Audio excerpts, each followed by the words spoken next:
Shalom family, balik lagi ke Maxi Ministry Channel. Hari ini gue kedatangan seorang hamba Tuhan yang punya kesaksian luar biasa. Dan hari ini buat setiap family yang nonton, gue yakin banget pasti diberkati. Oke, mari kita kenalan aja langsung sama Om Jeki Maylor. Om, silahkan perkenalkan dirinya, Om. Iya, halo, saya Jeki Maylor. Terima kasih udah diundang dalam program ini. Dan biarlah kiranya program ini dapat diikuti dan selanjutnya bisa memberkati semua pemirsa. Oke, jadi family, saya kenal Om Jeki ini nggak baru ya Om ya? Kita cukup lama. 12 sampai 12 tahun yang lalu ya? Iya. Oke, jadi ini sebenarnya kayak saya mau sharing sedikit bagaimana firman Tuhan membebaskan saya dari jeratan yang namanya narkoba, jeratan dosa-dosa yang ya you name it lah. Nah, Om Jeki ini salah satu sumber yang menurut saya pas banget buat di tema ini, dan Om Jeki salah satu pendeta yang dulu pernah ketemu saya terikat ya Om ya? Betul. Pada waktu itu kita hadir karena ada permintaan dari keluarga ya. Dari keluarga. Artinya orang yang mengasihi itu sangat penting di tengah keluarga. Siap. Sehingga mereka menghubungi hamba-hamba Tuhan. Bukan kebetulan sih, tetapi memang saya hamba Tuhan yang mempunyai latar belakang yang sama. Sebagai pecandu narkotika, juga sebagai pelaku tindak kriminalitas. Tapi karena kuasa Tuhan pulihkan saya. Nah, orang-orang yang mendapat informasi itu, jika keluarganya punya masalah, biasanya saya yang dipanggil. Karena ngerti bahasanya dan tahu. Udah pernah nyemplung ya Om, udah pernah ngalamin dan hasilnya kelihatan gitu ya. Betul. Om, kalau boleh cerita sedikit nih, Om Jeki sendiri dulu waktu sebelum bertobat, itu berapa lama sempat terikat di yang dosa yang lama itu? Ya sebetulnya kan Alkitab bilang bahwa semua manusia telah jatuh dalam dosa. Berarti dari sejak lahir aja udah berdosa. Nah, terus bertumbuh besar. Nah akhirnya ya memang masalah dosa itu kan membentuk satu kelakuan. Nah kelakuan yang berdosa itu termanifestasi dalam hidup saya. Kelakuannya apa? Ya itu tadi. Ya, keterikatan dosa, ya mencuri, berbohong, ya terus merampok, melakukan hal-hal yang jahat. Semua udah pernah. Semuanya, pokoknya hal-hal yang bersifat kriminalitas itu gak ngerti itu. Keluarga saya yang lain gak terlalu begitu, cuman saya tuh menonjol sekali dari sejak saya masih kecil. Iya, bakat kali. Bakat jadi pendekar ya.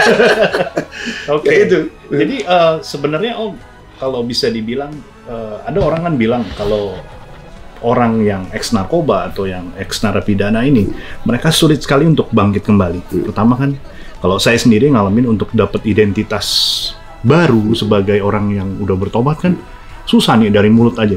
Gue udah tobat nih. Kan nggak sesimpel itu. Kadang-kadang harus kelihatan buahnya gitu kan. Nah, ini nih mungkin Om Jeki sendiri dari pengalaman Om Jeki bisa sharing mulainya itu dari mana sih? Mereka harus melakukan apa gitu? Iya, satu hal pada dasarnya kan kita semua ingin baik, namun kenyataannya hal yang tidak baik yang kita lakukan.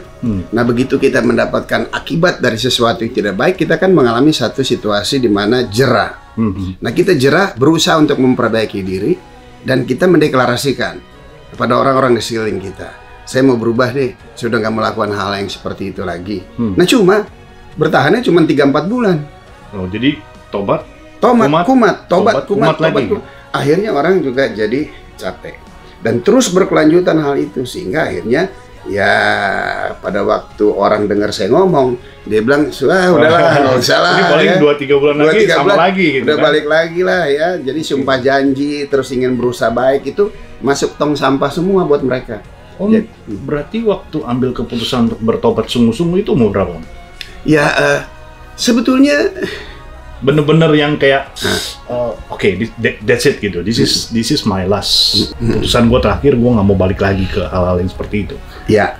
Nah setelah berulang kali menghadapi akibat dari kondisi situasi yang saya lakukan, itu kan akibatnya menimpa diri saya sendiri. Nah namun setelah berulang kali, akhirnya saya mengerti dan saya menyadari pada waktu saya menggunakan narkotika ini saya pasti mati nih. Kenapa? Karena tubuh kan punya imunitas. Tapi kalau dimasukin terus dengan racun kan imunitas kita juga akhirnya kalah ya. Nah, saya cuma sampai 34 tahun, imunitas saya itu kalah akhirnya.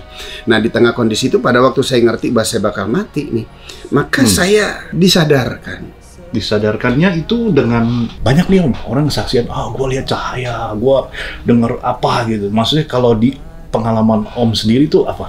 Ya, saya pertama disadarkannya melihat kondisi situasi yang ada, karena udah parah nih makanya. Udah nggak bisa nengok kiri kanan, udah harus mesti ke atas aja gitu? Bukan dulu gitu, itu kan nanti langsung. Tapi sekarang nih yang paling penting tuh kesadaran dulu tuh. Nah, sebelumnya saya nggak pernah mempunyai kesadaran bahwa saya memerlukan pertolongan. Walaupun pertolongan itu ada, kalau kita nggak mau tolong, percuma. Nggak bisa. Benar juga ya. Iya kan? Nah. Saya nggak sadar bahwa saya perlu pertolongan. Enggak. Tapi pada waktu itu saya lihat kondisi yang ada, terus timbul tuh kesadaran. Waduh, gue nggak bisa nih. Saya pasti perlu ditolong nih. Cuman siapa yang mau tolong, bos? Itu masalahnya ya. Waktu dulu banyak yang mau nolong, kita nggak mau ditolong. Ketika kita mau ditolong, orang udah capek. Udah give up gitu. Iya, kita bilang tolong dong, sumpah. Dia susah deh. Permintaan tolong masih banyak di keranjang tuh. Udah mau.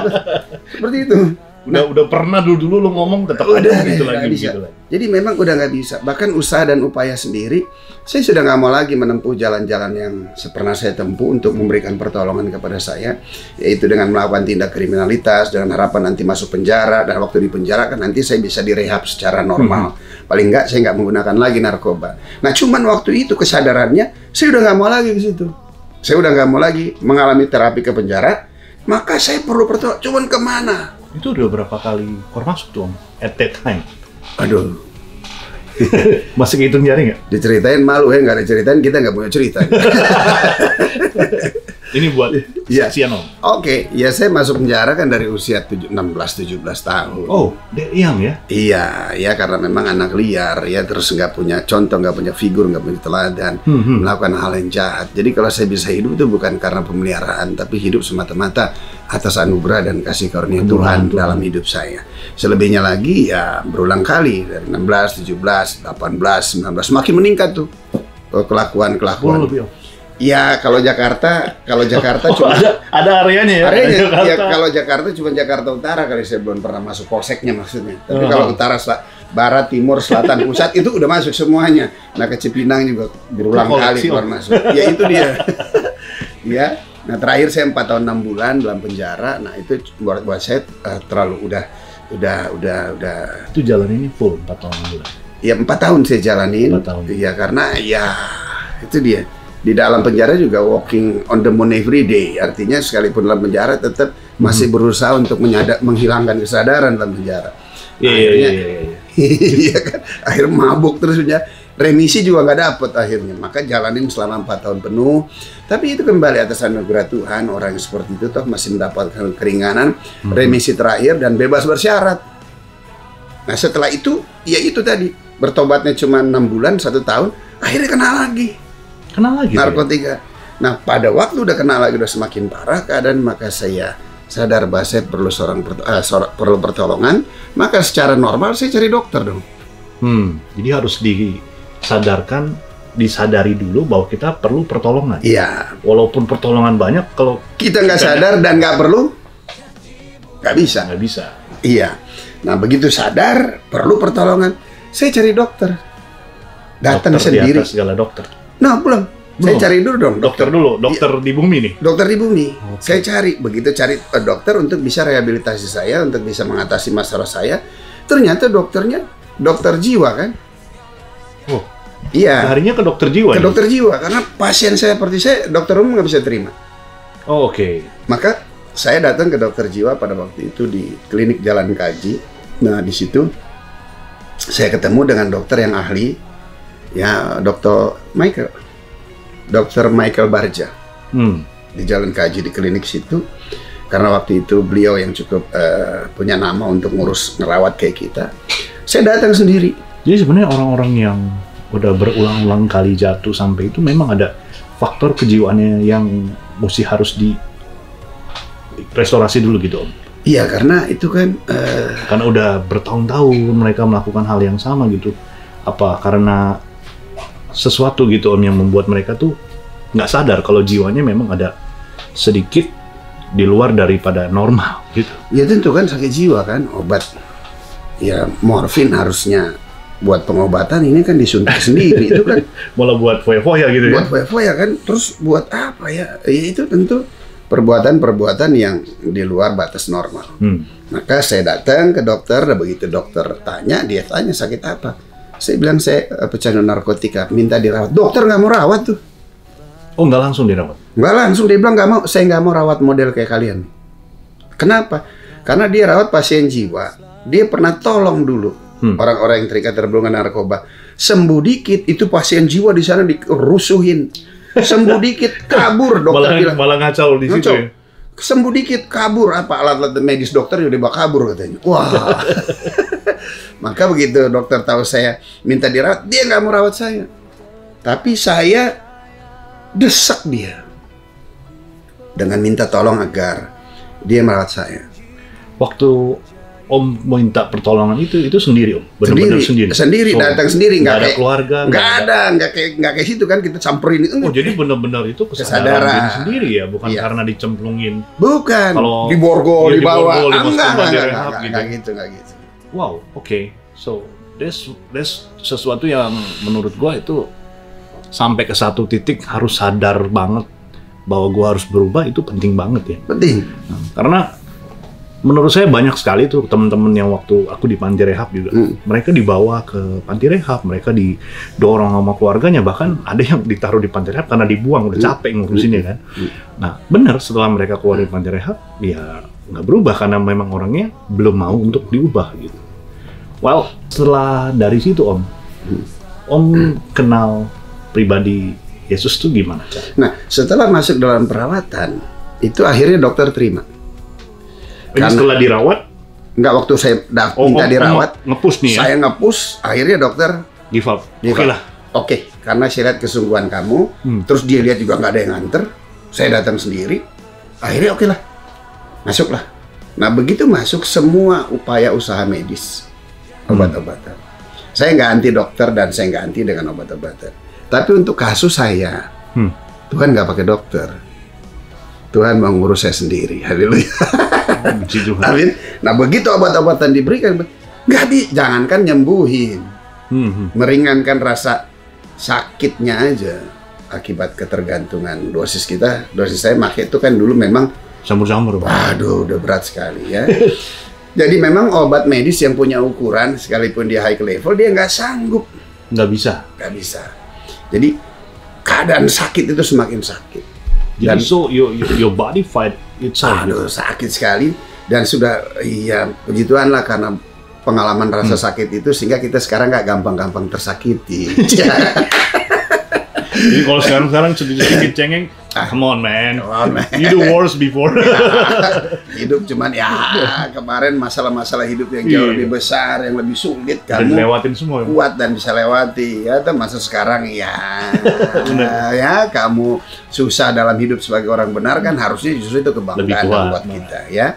Nah, setelah itu akhirnya semua obat-obatan diberikan kepada saya, nggak sanggup mampu menyembuhkan, akhirnya saya ditinggal sendirian. Karena mereka bilang, ini biasanya sih yang ngamuk-ngamuk aja udah tidur nih katanya. Pakai obat yang dikasih. Ini nggak ada efeknya? Ini nggak ada efeknya. Nah, pada waktu saya ngerti bahwa sudah nggak ada lagi usaha dan upaya.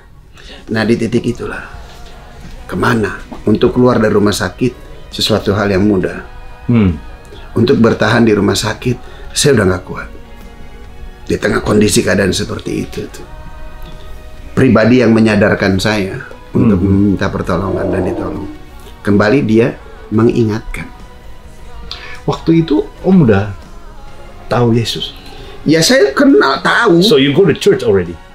Church enggak ada. Tapi education about him, tahu. You know. Ada, tahu. Karena saya tahu. Keluarga besar ada pernah mengajarkan atau memang dibesarkan dalam keluarga Kristen?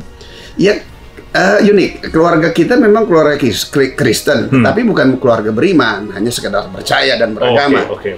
Nah, saya tuh tahu Yesus, pemberitaan tentang Yesus satu pribadi. Pada waktu saya dalam penjara di usia 17 tahun. Okay, so you know this pribadi ini justru waktu 17 tahun, masuk ke dalam penjara. Di dalam penjara. Di dalam penjara. Tapi di dalam pengenalan itu perjalanan masih belum. Masih, cuma sekedar sampai di Yesus Tuhan, dia mengasihi saya, ada surga dan neraka. Ada nih, ada Tuhan. Iya, tetapi dia hanya di pikiran dan dia tidak di hati saya, karena saya tidak buka hati dan undang dia. Oke.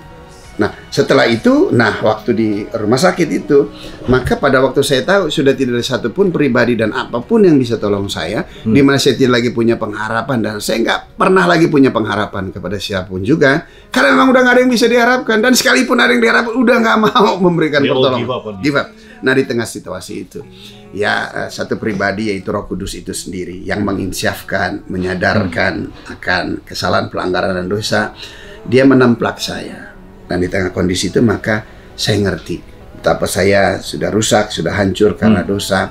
Maka yang bisa memberikan pertolongan saya hanya satu pribadi, yaitu Yesus Tuhan. Untuk bisa datang kepada Yesus Tuhan, maka saya harus merendahkan diri dan saya turun dari tempat tidur perawatan saya sujud dan saya berseru.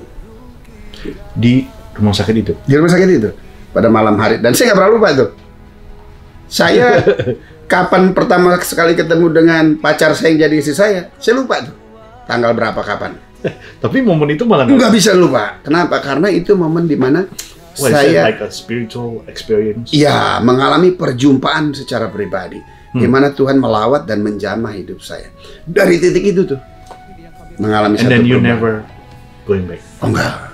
Jadi kalau ada orang nih Om ngomong, gue udah melakukan perjumpaan sama Tuhan, and then dia masih melakukan lagi, itu bisa dibilang gimana tuh Om?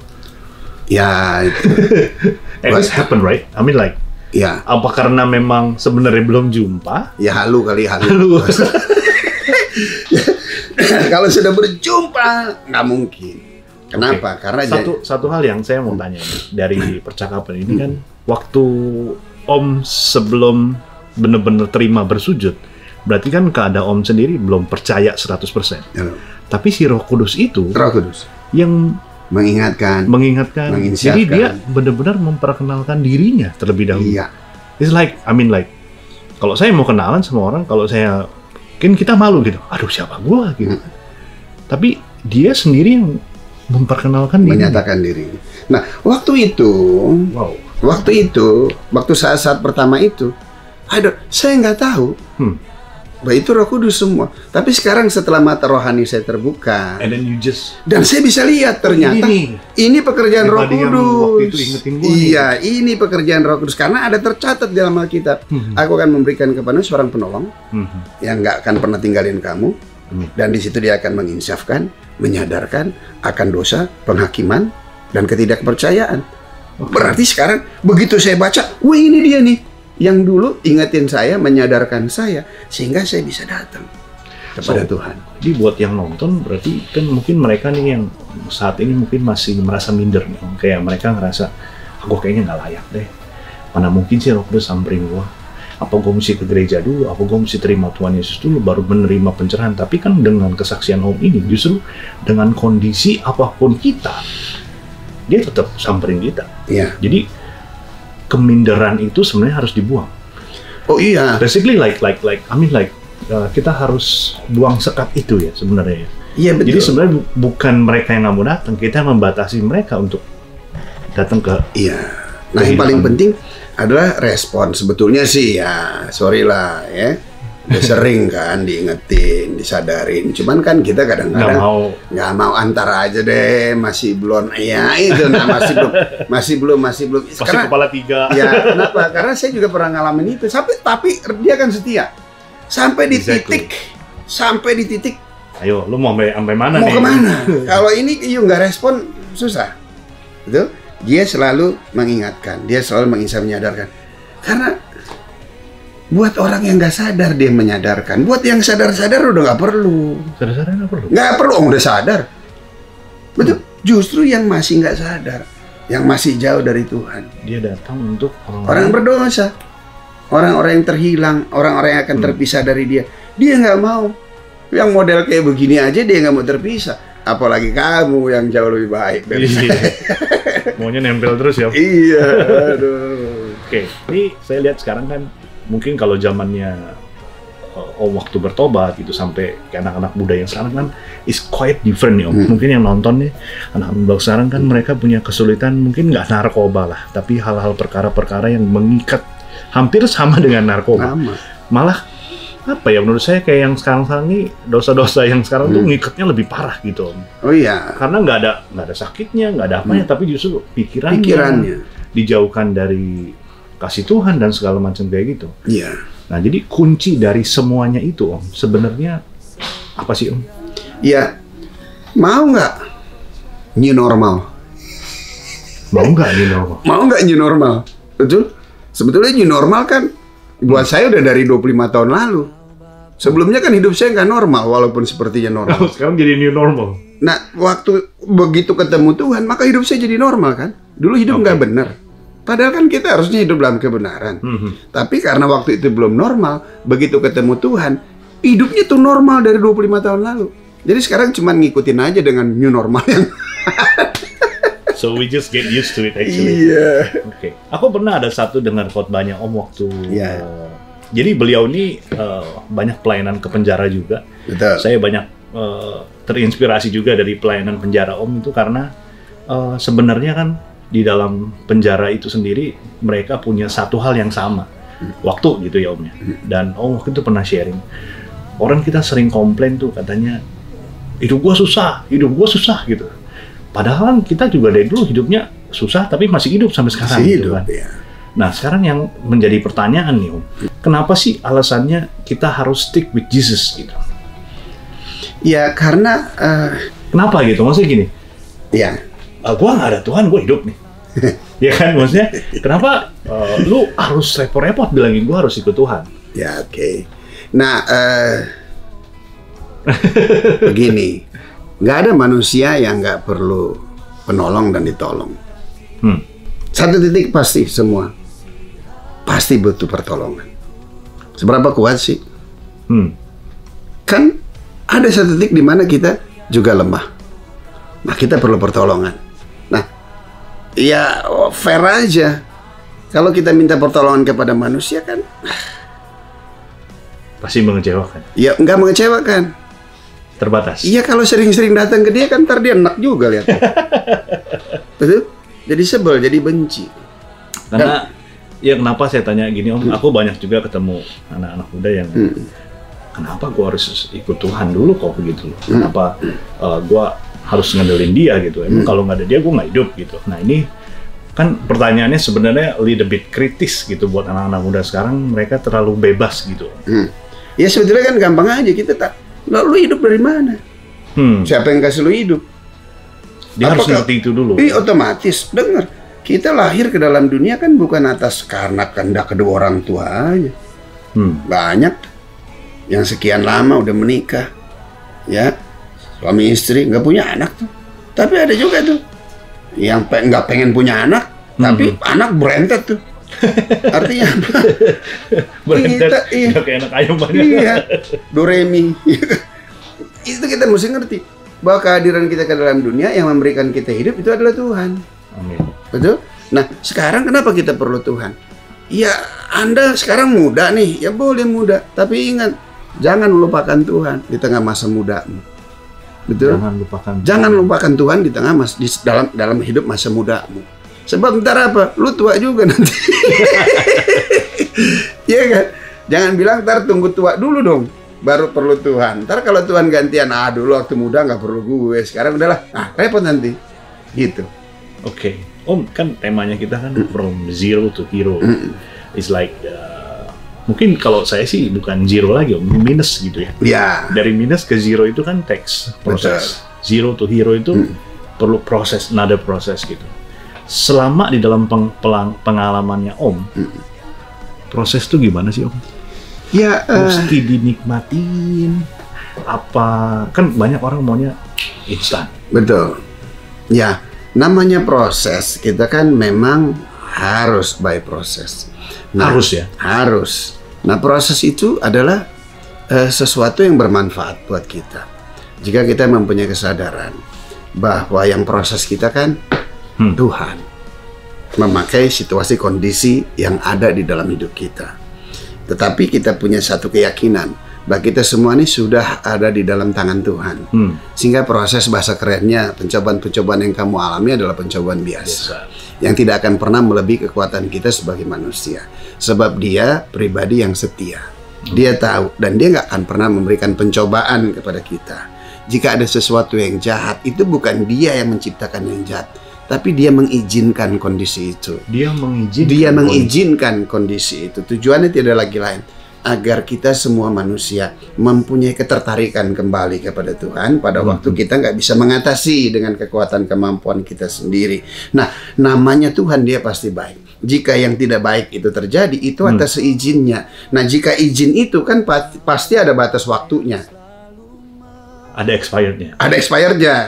Nah, kalau diizinkan, sekalipun tidak baik, itu nanti akhirnya pasti baik. So exactly, he's been watching. Dia jadi tetap ngawasin. Dia tetap on control. Iya. Jadi, tapi kan kalau yang di dalam pencobaannya itu sendiri, Om, kadang-kadang kita suka namanya ragu. Wajar nggak, Om? Orang ragu, khawatir itu wajar nggak? Oh iya, wajar. Normal ya? Normal sesuatu keraguan. Kenapa? Sebab Tuhan bilang jangan ragu dan jangan menduha hati. Orang yang bimbang nggak dapat apa-apa. Berarti itu ada keraguan, ada kebimbangan karena ada ayatnya. Jangan khawatir. Kekhawatiran pasti ada. Nah, cuman ada firman agar jangan khawatir. Betul? Jangan kecewa, ya. Berarti kekecewaan itu ada. Nah, Yohanes aja pembaptis kecewa tuh. Sehingga dengan itu maka Yesus berkata, berbahagialah orang yang tidak menjadi kecewa dan menolak aku. Ingat itu, kita masih punya kekhawatiran, kita masih punya kekecewaan, kita masih punya ketakutan. Tetapi kita punya solusi di dalam Tuhan, yaitu kebenaran. Kalau ini kita biarkan terus 3 hal ini, maka nanti akan mengancam integritas kita sebagai orang benar. So, jadi sebagai orang percaya sekalipun yang namanya khawatir, keraguan itu wajar. Ada. Wajar dong. Karena kita masih hidup ya. Masih hidup. Cuman zombie doang yang khawatir. Nah, itu dia. Nah, cuman di tengah kondisi itu kita sudah terkoneksi dengan firman. Selalu ada firman. Oleh sebab itu penting deh. Ya udahlah, nggak usah terlalu muluk-muluk deh. Kenapa sih gue perlu Tuhan? Ya udah, cari ilmu lah. Cari ilmu dengan cara gimana? Ya Alkitab dibaca dong. Sehingga kita punya pengetahuan tentang firman. Nah, kalau kita punya pengetahuan, itu tujuannya apa? Untuk mengcounter rasa khawatir, rasa takut, rasa kecewa. At least we have the ammunition. No matter what happen yang menimpa kita udah tahu caranya. Iya, sebetulnya begini. Ya, pencobaan-pencobaan yang kita alami adalah pencobaan biasa yang tidak akan pernah melebihi kekuatan kita. Sebab Tuhan itu adalah Tuhan yang setia. Dia pasti akan memberikan jalan keluar bagi kita sehingga kita akan kuat, mampu menghadapi dan tidak lari dari setiap masalah yang ada, tapi kita mampu. Kita sering lari, Om. Nah, itu dia. Cukuplah jadi pelari. Kita harus lawan. Kenapa? Karena ada Tuhan. Nah, satu hal kita yakin dan percaya, itu juga semua satu proses. Sedangkan dulu waktu kita belum dalam Tuhan, sekalipun Tuhan ngawasin kita, kesukaran, kesulitan, masalah yang ada, bahkan keluar masuk kantor polisi, penjara, sakit, kesakitan, kita bisa kuat, kita mampu. Itu karena Tuhan itu sendiri bekerja dalam. Bekerja, cuman kita nggak menyadarinya. Nah, sekarang kita kan udah sadar bahwa Tuhan ada sama kita. Jadi nggak tahu diri, Om, kalau masih melakukan hal-hal itu. Iya, nah itu dia. Bahasanya rada-rada langsung aja nih ya. Iya. Nggak tahu diri ya. Nggak tahu diri. Nah itu dia. Maka sekarang kita jangan takutlah dengan situasi permasalahan yang ada. Ya, kalau punya kekhawatiran, serahkanlah khawatir kita ke Tuhan. Ya, kalau mengalami sesuatu hal yang di luar batas ekspektasi kita, jangan kecewa. Sebab nggak ada manusia yang sempurna. Yang sempurna cuma Tuhan. Nah, oleh sebab itu, bagaimana kita menyikapi hidup kita hari-hari ini itu sangat penting ya buat semua pribadi. Nggak ada yang nggak perlu Tuhan. Kita lihat kondisi situasi saat sekarang ini, ya baru Tuhan bersin, udah lari semua. Ya kan, baru orang bersin, lari semua. So it's like a reminder buat kita sih, Om. Iya, coba. Oke. Om, kan sempet nih Om bahas di Yohanes 3 ayat 30. Bisa nggak explain sesederhana mungkin buat setiap family yang dengar hari ini bisa dikuatkan lewat firman ini? Iya, biarlah dia yang semakin besar, kita yang semakin kecil. Artinya apa? Masa lalu kita kan kita udah selesai, hidup kita sendiri dengan kekuatan kita. Nah, sekarang Tuhan sudah tolong kita. Nah, pertolongan yang begitu besar, hendaklah dia dong yang semakin besar dalam hidup kita. Kitanya semakin berkurang-kurang, biar dia yang semakin bertambah-tambah. Sehingga lihat, dia yang leader kita, dia yang pimpin kita. Dan jika dia bersama dengan kita, yakin dan percaya. Firman Tuhan berkata begini, dari belakang dan dari depan aku mengurung engkau, dan tangan kananku ada di atas kepalamu. Artinya apa? Dia memagari deh, dia menjagai kita agar kita tidak akan kembali ke masa lalu kita. Dan dia memberikan masa depan penuh pengharapan. Amin. Sebab dia lebih besar dalam hidup kita. Dan yakin dan percaya, tangan keberkatannya senantiasa dalam setiap hidup kita. Amin. Masalah yang ada bukan untuk menjatuhkan kita. Masalah yang ada, Tuhan izinkan tujuan yang gak ada lagi lain. Agar kita semakin kuat, berjalan bersama dengan dia, mengakui dia, buat tanpa dia, kita gak akan pernah mungkin mampu berjalan, menghadapi kondisi situasi yang ada. Dunia semakin gak baik, keadaan akan semakin menjadi sukar. Hanya orang-orang yang bergantung berharap kepada Tuhan lah akan terus eksis. Bahkan selebihnya akan keluar lebih daripada pemenang. Haleluya. Amin. Amin. Om, thank you banget udah sharing di channel ini. Dan buat family yang nonton hari ini, gue yakin banget apapun kondisi kalian hari ini, dimanapun kalian sedang mengalami kesukaran, kesulitan, jangan pernah putus asa. Karena Tuhan itu selalu ada buat saudara dan saya. Di dalam kepercayaan kita di dalam Tuhan itu, tadi Om Jeki sudah sharing, nggak apa-apa ada khawatir, keraguan, tapi jangan lari daripada kebenaran itu sendiri. Dan saya percaya lewat sharing hari ini, buat family yang mungkin merasa belum diubahkan, akan diubahkan dengan pengertian-pengertian yang baru. Dukung terus channel ini, biar channel ini bisa menjadi berkat buat banyak orang, terutama yang belum percaya menjadi percaya. Amin. Dan juga mungkin ada beberapa kata buat anak-anak muda nih Om, karena ini anak-anak muda nih sekarang main YouTube nih Om. Iya ya, teman-teman muda, ya saya juga kan pernah muda. Oh pernah Om ya? Pernah muda. Sampai sekarang jiwa juga masih muda, cuman rambut aja fashion. Fashion. Oh dicat ya? Rambut aja fashion, cuman hati tetap muda.